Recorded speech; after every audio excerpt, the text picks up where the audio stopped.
हर्षित landmark, सपनों का घर जैसा आप चाहते हैं हम बनाते हैं। 1, 2 एवं 3 BHK ready position flats. Call 9827321321।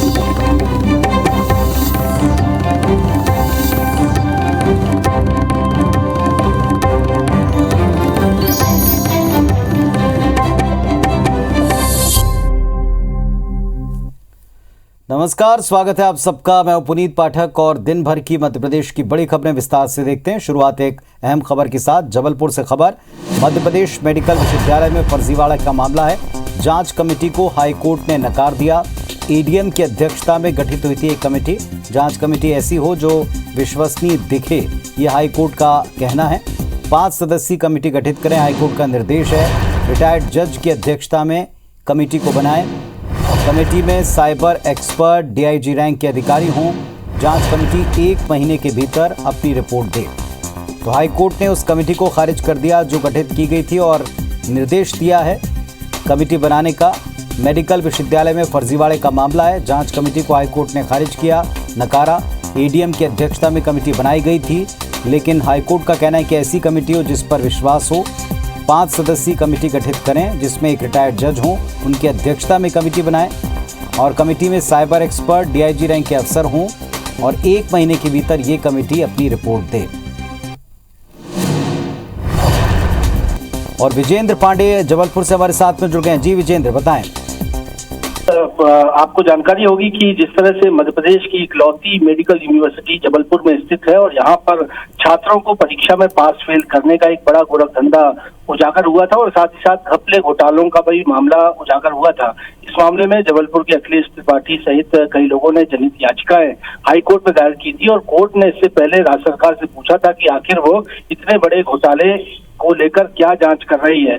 और लगभग व्यापम घोटाले जैसी ये स्थिति थी जहां परीक्षा में बगैर अपीयर हुए छात्र छात्राओं को पास कर दिया गया और एक बड़ा गोरखधंधे को अंजाम दिया गया। इस मामले पर सरकार की ओर से ये कहा गया कि जबलपुर के एक एडीएम की अगुवाई में एक जांच कमेटी को गठित किया गया है, लेकिन आज मामले की सुनवाई के दौरान कोर्ट ने कहा कि एक कुलपति की जांच आखिर कोई एडीएम कैसे कर सकता है और इस कमेटी को एक तरह से नकार दिया, सीधे से नकार दिया हाई कोर्ट ने। और एक बड़ा आदेश जबलपुर हाई कोर्ट ने इस पूरे मामले पर दिया है। कोर्ट का ये आदेश है कि इस मामले पर रिटायर्ड जज की अध्यक्षता में 5 सदस्यीय कमेटी का गठन किया जाए जिसमें साइबर एक्सपर्ट, कंप्यूटर एक्सपर्ट और कम से कम डीआईजी रैंक के पुलिस अधिकारी को शामिल किया जाए ताकि इस पूरे मामले में पुख्ता जांच की जा सके और दूध का दूध, पानी का पानी हो सके।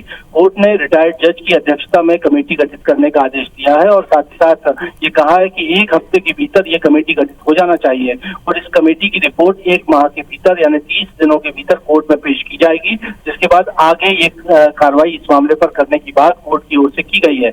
एक बड़ा गंभीर ये विषय था पुनीत, जिसमें बच्चों को मेडिकल छात्र छात्राओं को पास और फेल किया गया था और इस मामले पर कोर्ट ने एक बड़ा आदेश दिया है जिसमें रिटायर्ड जज की अध्यक्षता में जांच कमेटी गठित करने के आदेश है और साथ ही साथ इस कमेटी को 30 दिनों के भीतर अपनी रिपोर्ट हाई कोर्ट में टेबल करनी होगी।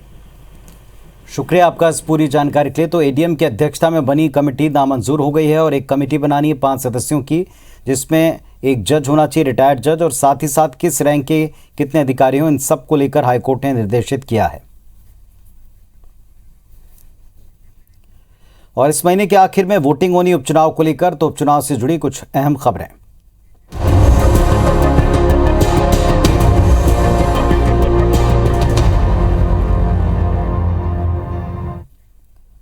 मध्य प्रदेश में 3 विधानसभा और 1 लोकसभा सीट पर जब दल दावेदारों के बीच में अपना उम्मीदवार फिक्स कर रहे हैं तो ऐन वक्त पर खंडवा सीट से प्रबल दावेदार पूर्व पीसीसी अध्यक्ष रहे अरुण यादव ने यह कहकर सबको चौंका दिया कि वो पारिवारिक कारणों के चलते सीट पर अपनी दावेदारी छोड़ते हैं। पार्टी जिसे चाहे चुनाव मैदान में उतार दे, उनको सहयोग देंगे। अरुण यादव के इस ऐलान से पार्टी हैरान है तो बीजेपी को एक अवसर मिल गया है कांग्रेस को घेरने का।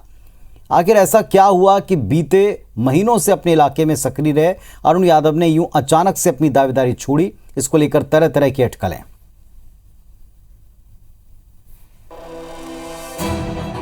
आज कमलनाथ जी मुकुल वासनिक जी से दिल्ली में व्यक्तिगत तौर पर मिलकर अपने पारिवारिक कारणों से खंडवा संसदीय निर्वाचन क्षेत्र से अपनी उम्मीदवारी प्रत्याशी न बनने को लेकर लिखित जानकारी दे दी है। अब पार्टी जिसे भी उम्मीदवार बनाएगी मैं उनके समर्थन में पूर्ण सहयोग करूंगा।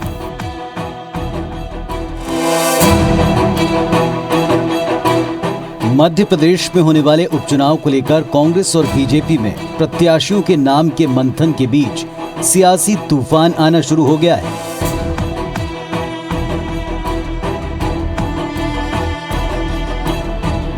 कांग्रेस अभी अपनी 3 बार की विधायक और पूर्व मंत्री सुलोचना रावत के दलबदल के सदमे से उभर भी नहीं पाई थी कि उसे दूसरा बड़ा झटका अरुण यादव ने चुनाव न लड़ने के तौर पर दे दिया है। अचानक ऐसा क्या हुआ कि जोबट की कांग्रेस की वरिष्ठ नेत्री सुलोचना के बीजेपी में शामिल होने के बाद ही अरुण यादव दार्शनिक और शायर हो गए।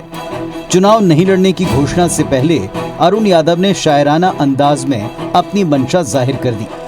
उन्होंने ट्वीट किया, मेरे दुश्मन भी मेरे मुरीद हैं शायद, वक्त बेवक्त मेरा नाम लिया करते हैं, मेरी गली से गुजरते हैं छुपा के खंजर, रूबरू होने पर सलाम किया करते हैं।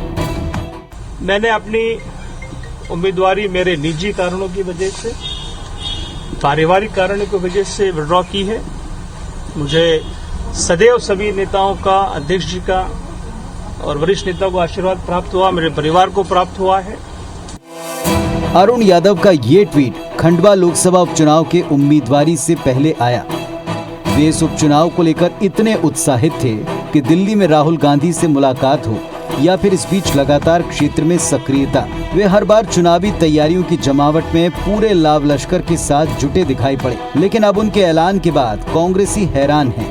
कांग्रेस में तमाम सारे लोग टिकट मांगने वाले, सिर्फ एक अरुण यादव ही नहीं थे, चूंकि उनकी पारिवारिक परिस्थितियां इस समय गवारा नहीं कर रही। नहीं तो यदि वो चाहते तो उनके अलावा कोई टिकट का और किसी को कहा ही नहीं जाता। टिकट में 2 ही नाम थे, अरुण यादव और जयश्री सुरेंद्र सिंह ठाकुर। सर्वे भी 2 ही का हुआ है और अभी अरुण भाई नहीं लड़ रहे, तो अब मैं बड़े नेताओं से निवेदन करूंगा सब लोग मिलजुल के जयश्री सुरेंद्र सिंह को टिकट दिलाए और पूरा आशीर्वाद दो। अरुण यादव ने साफ कहा कि वो कांग्रेस में ही रहने वाले हैं और कांग्रेस की जीत के लिए ही काम करेंगे। पर अरुण यादव के बयान के बाद उनकी सहानुभूति के बहाने बीजेपी अरुण यादव को लेकर संभावनाएं तलाशने लगी हैं। हर समाज वर्ग के लोग माननीय प्रधानमंत्री पर, हमारी सरकार पर, माननीय मुख्यमंत्री पर लोग विश्वास करते हैं। तो अगर ऐसे हमारी नीति पर, नेतृत्व पर अगर किसी को विश्वास है और यहाँ आकर के वो देश की सेवा करना चाहते हैं तो सबका स्वागत। यादव जी के इनकार करने की पटकथा तो कमलनाथ जी के समर्थक बहुत पहले से लिख रहे थे। जब वो बता रहे थे कि उनकी 1000 एकड़ जमीन है, कॉलेज चलाने में व्यस्त है, स्कूल चलाने में व्यस्त है। अरुण यादव के चुनाव लड़ने से मना करने के बाद खंडवा लोकसभा सीट से टिकट के लिए नए दावेदारों के नाम की चर्चा है। इनमें कांग्रेस विधायक सचिन बिड़ला, पूर्व सांसद कालीचरण सकरगाय की बहू सुनीता सकरगाय, पूर्व सांसद ताराचंद पटेल के भतीजे नरेंद्र पटेल, राजनारायण सिंह कुर्मी, निर्दलीय विधायक सुरेंद्र सिंह शेरा की पत्नी जयश्री ठाकुर और अमिताभ मंडलोई का नाम भी शामिल है। बड़ी बात ये कि मौजूदा राजनीतिक समीकरणों के बीच अरुण यादव का चुनाव न लड़ने का ऐलान कांग्रेस पार्टी को कितना भारी पड़ेगा, ये उपचुनाव के नतीजों से ही साफ होगा। देखना ये भी होगा कि इस चुनाव में अरुण यादव अपने फैसले पर अडिग रहते हैं या फिर कांग्रेस उन्हीं पर विश्वास कर दांव लगाती है। सुधीर दंडोतिया, IBC 24, भोपाल। वहीं खंडवा लोकसभा और जोबट विधानसभा उपचुनाव में बीजेपी के लिए जयस एक चुनौती है, लिहाजा बीजेपी ने जयस से निपटने के लिए विशेष रणनीति बनाई है। बीजेपी ने जयस के प्रभाव वाले क्षेत्र में ये प्रचारित करना शुरू कर दिया कि जयस कांग्रेस की बी टीम है। ये संगठन कांग्रेस के इशारे पर काम करता है। बीजेपी खुद को आदिवासियों की सच्ची हितैषी बता रही है और आदिवासियों के बीच जाकर केंद्र और राज्य सरकार की जनजाति हितैषी योजनाओं का प्रचार भी कर रही है। इसी कड़ी में बीजेपी ने जोबट और खंडवा लोकसभा से सटे झाबुआ में 5 अक्टूबर को जनजाति सम्मेलन भी रखा है, जिसमें मुख्यमंत्री शिवराज सिंह चौहान और बीडी शर्मा समेत प्रमुख आदिवासी नेता शामिल होंगे। वहीं कांग्रेस ने भी खुद को आदिवासी वर्ग की सच्ची हितैषी बताया। कांग्रेस ने कहा कि जयस और कांग्रेस की मांग एक जैसी है, वो है आदिवासी वर्ग का उत्थान और कल्याण। इन दोनों को लेकर वो काम करते हैं।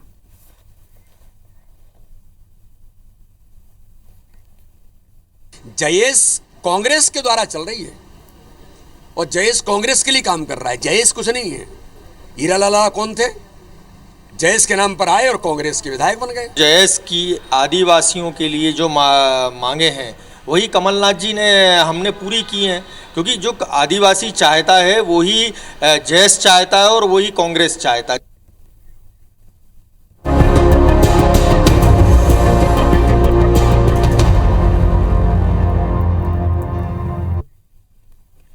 चलिए कुछ और खबरें देखते हैं। बीजेपी प्रदेश भर में प्रधानमंत्री नरेंद्र मोदी का 71वां जन्मदिन सेवा और समर्पण अभियान के रूप में मना रही है। अभियान के अंतर्गत मंडल स्तर तक नमो उपवन तैयार किए जा रहे हैं। पार्टी के संकल्प से जुड़कर साकेत नगर विकास समिति के नागरिक भी नमो उपवन तैयार कर रहे हैं। जटायु पक्षी विहार, दुर्गा मंच, साकेत नगर के नमो उपवन में आज बीजेपी के प्रदेश अध्यक्ष विष्णुदत्त शर्मा, प्रदेश संगठन महामंत्री सुहास भगत, नगरीय प्रशासन मंत्री भूपेंद्र सिंह पहुंचे और नमो उपवन का लोकार्पण किया, जहां महापुरुषों और कोरोना काल में दिवंगत परिजनों की स्मृति में वृक्षारोपण किया गया।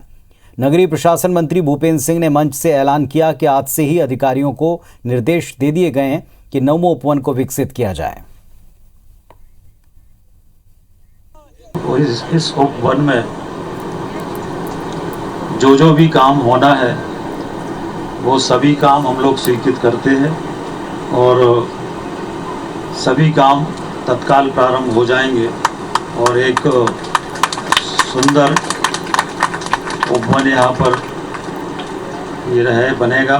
नमो उपवन के यहाँ पर वृक्षारोपण हमारे कार्यकर्ताओं ने सबने मिलकर के किया है। मेडिसिनल प्लांट, फलदार छायादार पौधे, हमारे बूथ का अध्यक्ष भाई कमलेश मालवी जो बूथ के अध्यक्ष थे और कोरोना के संकट में सेवा करते करते चले गए थे, उनके स्मृति में भी पौधा लगाया है। यदि आप सांची का दूध पी रहे हैं तो जरा सतर्क हो जाएं, कहीं आप मिलावटी दूध का सेवन तो नहीं कर रहे हैं। हमारा काम सनसनी फैलाना कतई नहीं, जनता को जागरूक करना है। एक ऐसा ही मामला इन दिनों भोपाल में उजागर हुआ है, जिस पर आप एक रिपोर्ट देखें। क्या सांची के दूध में हो रही मिलावट? क्या आपके घरों तक भी पहुंच रहा जहरीला दूध?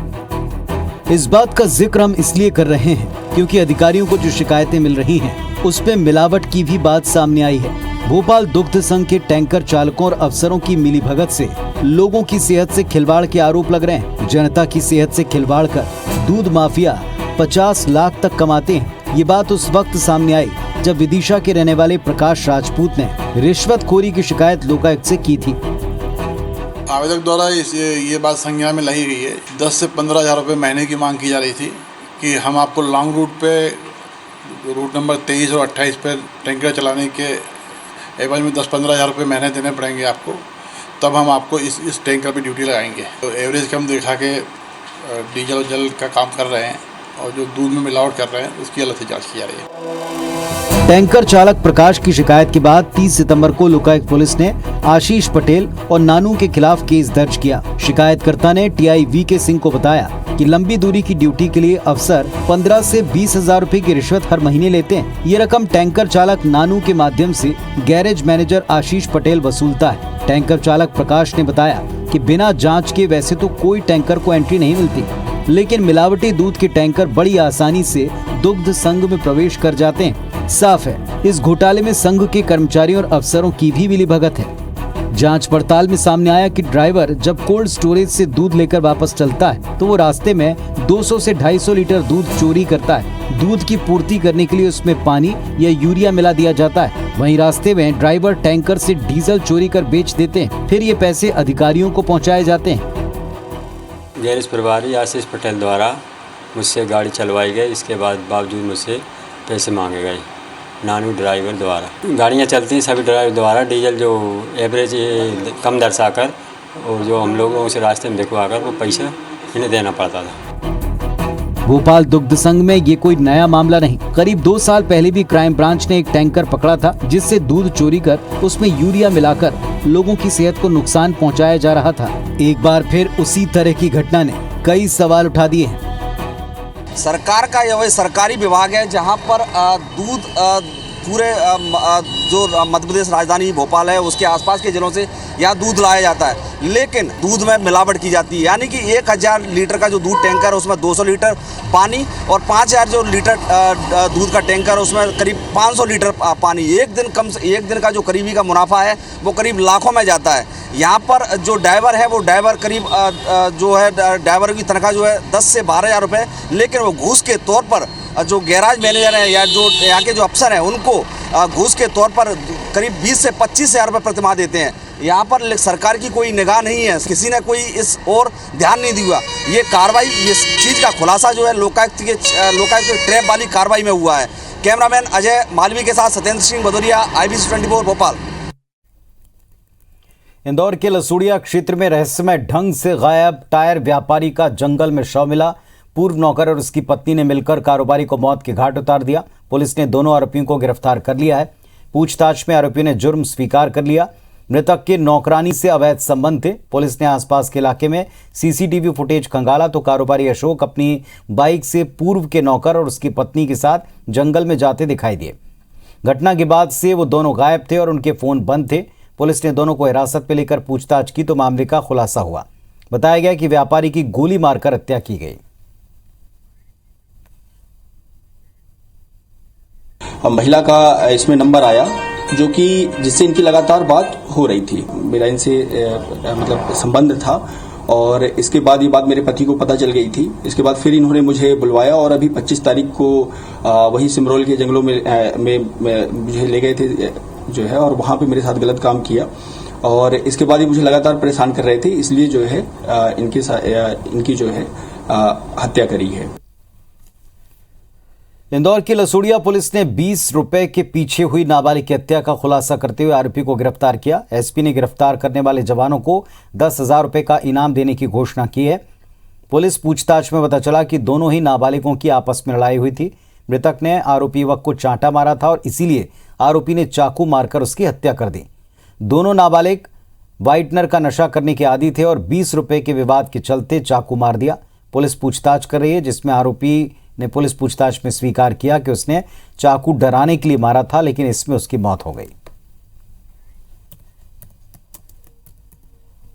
बहुत ही हिडन प्लेस में इसको रखा था कि जहां से पुलिस क्या बहुत ही मुश्किल था उसको पता कर पाना। तो पुलिस ने अपना जितना भी ह्यूमन इंटेलिजेंस है, जो साइबर इंटेलिजेंस है, साइबर की भी टीम है, वो भी सभी इसमें लगे हुए थे और पूरी रात इस पे अभियान चला और फिर जो है इसको राउंड अप करने में सफलता मिली। तो निश्चित तौर पे पूरी जो टीम है उसकी मेहनत और सक्रियता थी और उस पर जो है पूरी टीम को 10,000 रुपए का इनाम दिया गया है। मुरैना नगर निगम में निर्माण कार्य करने वाले एक ठेकेदार ने कोतवाली थाने में नगर निगम के पूर्व आयुक्त अमर सत्य गुप्ता पर FIR के लिए आवेदन दिया। राजेंद्र शर्मा नाम के इस ठेकेदार ने अमर सत्य गुप्ता पर भ्रष्टाचार और फाइलें गायब करने का आरोप लगाया, जिस पर पुलिस ने जांच के बाद कार्रवाई का भरोसा दिया। ठेकेदार की माने तो उन्होंने EW और लोकायुक्त में भी इसकी शिकायत की है। पत्र राजेंद्र शर्मा कंस्ट्रक्शन कंपनी और एक दो ठेकेदारों ने एक आवेदन पत्र पूर्व नगर निगम आयुक्त अमर सत्य गुप्ता के खिलाफ दिया कोतवाली में। उसमें उन्होंने आरोप लगाया कि इनके द्वारा कुछ फाइल गायब कर दी गई है। कोतवाली आवेदन पर जांच में लिया गया है। जांच के बाद ये स्थिति स्पष्ट होगी उसमें क्या कार्रवाई बनती है। Madhya Pradesh wild life board में गैर सरकारी सदस्यों के रूप में मनमानी नियुक्तियों को लेकर हाईकोर्ट में चुनौती दी गई। जबलपुर हाईकोर्ट ने मामले में राज्य सरकार के खिलाफ नोटिस जारी किया और 4 हफ्ते में जवाब मांगा। याचिका में कहा गया है कि MP वाइल्ड लाइफ बोर्ड में गैर सरकारी सदस्यों के तौर पर सिर्फ वाइल्ड लाइफ एक्सपर्ट को ही रखा जा सकता है, लेकिन राज्य सरकार ने 20 नवंबर 2020 को जिन नियुक्तियों का नोटिफिकेशन जारी किया उसमें पर्यावरण में रुचि रखने वालों को वाइल्ड लाइफ बोर्ड का सदस्य बनाया गया। याचिका में ऐसी नियुक्तियों को वाइल्ड लाइफ एक्ट के खिलाफ बताया गया। याचिका में MP वाइल्ड लाइफ बोर्ड के संचालक के लिए जरूरी नियम बनाने की मांग की गई।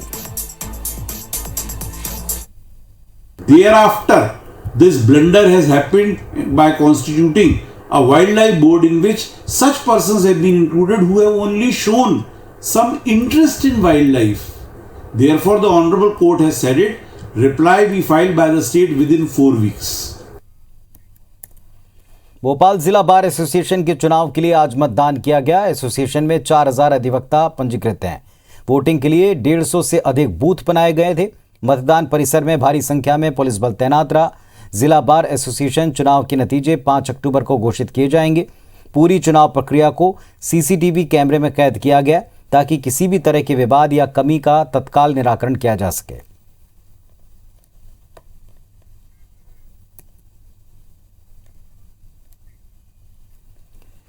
नवरात्रि में होने वाले धार्मिक आयोजनों और उत्सव को लेकर जिला प्रशासन ने गाइडलाइन जारी कर दी है। इस बार किसी भी प्रकार की रैली और चल समारोह पर प्रतिबंध है। भोपाल में किसी भी प्रकार की रैली या चल समारोह इस पर प्रतिबंध रहेगा। पंडाल में आयोजन नहीं हो सकेंगे, केवल पूजा अर्चना की अनुमति है। जबलपुर जिला प्रशासन ने कोरोना का हवाला देकर दशहरे का जुलूस निकालने पर रोक लगा दी। वहीं चल समारोह निकालने पर पाबंदी जारी रहेगी। तीसरी तरफ इंदौर में अभी गाइडलाइन जारी नहीं हुई, यहां इंतजार है, आयोजक तैयारी कर रहे हैं। ग्वालियर में किसी भी प्रकार की रैली चल समारोह पर प्रतिबंध रहेगा। पीओपी की मूर्ति मिलने पर जब्त की जाएगी। सिर्फ मिट्टी की बनी मूर्तियों को ही बैठाने की अनुमति है। तो इस बुलेटिन में फिलहाल इतना ही। खबरों और अपडेट्स के लिए आप देखते रहें IBC 24। नमस्कार।